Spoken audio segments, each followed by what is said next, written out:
नमस्कार। SPT news पर आपका स्वागत है। पेश है 4 दिसंबर गुरुवार दोपहर 1:15 राजस्थान की बड़ी खबरें। सबसे पहले एक नजर डालते हैं आज की हेडलाइंस पर। इस सीजन में पहली बार तापमान 1 डिग्री के करीब। फतेहाबाद के टोहाना में सीमेंट की चद्दर से भरा ट्रक पलटा। एसएमएस में शाम को ओपीडी शुरू करने की तैयारी। मौसम के बदले तेवर, पोष से पहले ही ठंड चरम पर। आरएसएसबी ने जारी किया पटवारी रिजल्ट, कट ऑफ ने उड़ाए होश।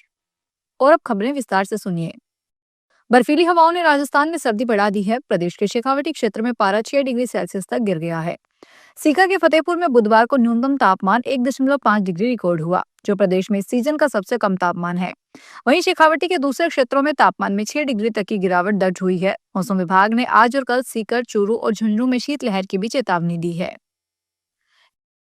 नेशनल हाईवे 148 बी पर राजस्थान से पंजाब के लिए सीमेंट के चद्दर ले जा रहा ट्राला अनियंत्रित होकर पलट गया, जिससे हजारों रुपए की चद्दर टूटने से नुकसान हो गया। वहीं चालक जगसीर ने भी शीशा तोड़कर कूदकर अपनी जान बचाई। जगसीर ने बताया कि वह राजस्थान से सीमेंट की चद्दर लोड करके आया था। तभी आगे से एक बड़े ट्राले ने अचानक कट मार दिया, जिससे उसके वाहन का संतुलन बिगड़ने से सड़क पर पलट गया। उसने बताया कि इससे उसको काफी नुकसान हुआ है और दूसरी गाड़ी आ रही है जिसमें सामान ले जाया जाएगा। जयपुर के सबसे बड़े सरकारी अस्पताल सवाई मानसिंह में अब शाम को भी ओपीडी शुरू करने की तैयारी चल रही है। हालांकि यह शाम की ओपीडी सिर्फ जनरल मेडिसिन विभाग के डॉक्टरों तक सीमित रहेगी, जबकि अन्य विभाग और सुपर स्पेशलिटी के डॉक्टरों को इसमें शामिल नहीं किया जाएगा। इसका मुख्य कारण दोपहर 3 बजे के बाद इमरजेंसी में मरीजों की बढ़ती भीड़ है, जो देर रात तक जारी रहती है। दरअसल ओपीडी का समय खत्म होने के बाद एसएमएस की पुरानी इमरजेंसी में मरीजों की संख्या तेजी से बढ़ जाती है। शाम 6 से रात 12 बजे तक जहां मरीजों की भारी भीड़ रहती है। पौष मास कल शुक्रवार से शुरू होने वाला है, लेकिन उससे पहले ही सर्दी के तेवर अब तीखे होने लगे हैं। बीते 24 घंटों में उत्तर से आ रही बर्फीली हवा के कारण राजस्थान के कई शहरों में रात के तापमान में 2 से 8 डिग्री सेल्सियस तक की गिरावट से कंपकपी छुड़ा दी है। बीती रात शेखावटी में लगातार दूसरे दिन भी हाथ कंपाने वाली सर्दी का दौर जारी रहा और फतेहपुर में रात का तापमान जमाव बिंदु के नजदीक पहुंचने से कड़ाके की लगातार दूसरे दिन भी सर्दी के तेवर तीखे रहे। मौसम विभाग ने अगले 5 दिन प्रदेश के उत्तर पूर्वी इलाकों में कड़ाके की सर्दी का दौर जारी रहने की आशंका जताई है। वहीं 3 जिलों में आगामी 2 जिलों में शीतलहर चलने और पारा जमाव बिंदु तक पहुंचने का येलो अलर्ट जारी किया है। राजस्थान में पटवारी भर्ती परीक्षा का इंतजार कर रहे लाखों अभ्यर्थियों के लिए बड़ी खबर सामने आई है। राजस्थान कर्मचारी चयन बोर्ड ने 17 अगस्त 2025 को आयोजित पटवारी भर्ती परीक्षा का परिणाम जारी कर दिया है। बोर्ड के अध्यक्ष आलोक राज ने बताया कि इस बार परिणाम के साथ शनिवार कट ऑफ, मेरिट सूची, शॉर्ट लिस्टेड उम्मीदवारों की सूची भी सार्वजनिक कर दी गई है। उम्मीदवार अपने नाम और रोल नंबर दर्ज करके आसानी से परिणाम देख सकते हैं। परिणाम जारी होने के बाद कई अभ्यर्थियों ने नॉर्मलाइजेशन प्रक्रिया पर सवाल उठाए हैं। अभ्यर्थियों का कहना है कि दूसरी पारी के पेपर में शामिल उम्मीदवारों के अंक में कमी रखी गई है।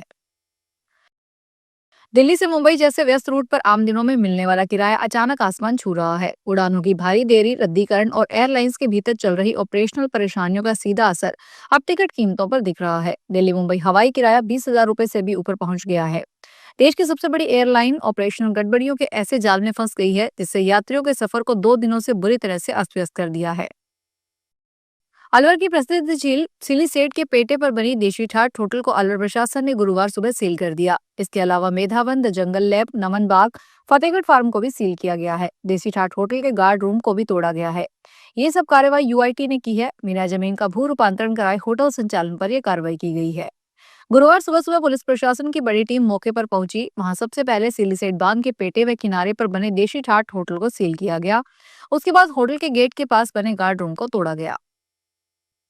राजस्थान के 6 जिलों की 19 तहसीलें अभावग्रस्त सूची से बाहर हो गई है। राजस्थान सरकार से जारी संशोधित अधिसूचना के अनुसार प्रदेश के 6 जिलों की 19 तहसीलों में प्रभावक कृषक नहीं होने के कारण उन्हें अभावग्रस्त तहसीलों की श्रेणी से बाहर कर दिया गया है। संशोधित अधिसूचना में भरतपुर जिले के भुसावर, बूंदी जिले की तालेड़ा और बूंदी, बांसवाड़ा जिले की अंबापुरा बांसवाड़ा, छोटी सरवन, गंगड़तलाई और सज्जनगढ़ तहसीलों को अभावग्रस्त श्रेणी से हटाया गया है। इसी के साथ राजसमंद जिले के आमेर, खमनोर, देलवाड़ा, राजसमंद, कुमारिया और सरदारगढ़, सलूम्बर जिले की लसाड़िया, सलूम्बर, झल्लारा और सराड़ा तथा हनुमानगढ़ जिले की भादरा तहसील को अभावग्रस्त श्रेणी से हटाया गया है।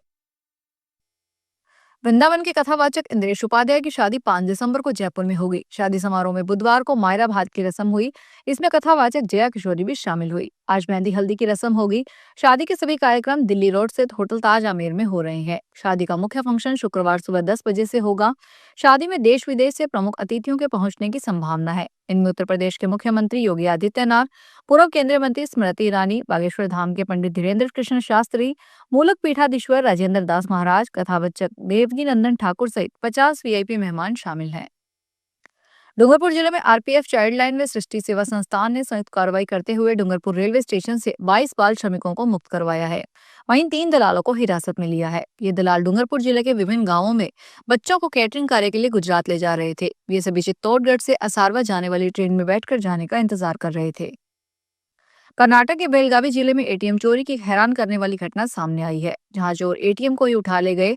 चोरी के वक्त एटीएम मशीन में तकरीबन 1 लाख रुपए मौजूद थे। चोरों ने पहुंचते ही पहले सीसीटीवी कैमरे के कनेक्शन काट दिए, फिर अलार्म बजने से बचने के लिए सेंसर पर काला पेंट छिड़क दिया। इसके बाद एटीएम को ठेले पर लादकर फरार हो गए।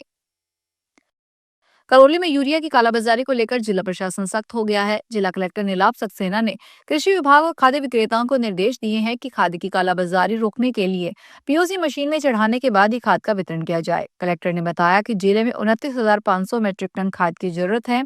इसमें से 17,811 मीट्रिक टन खाद प्राप्त हो चुका है और 2700 मीट्रिक टन खाद की रैक लगी है।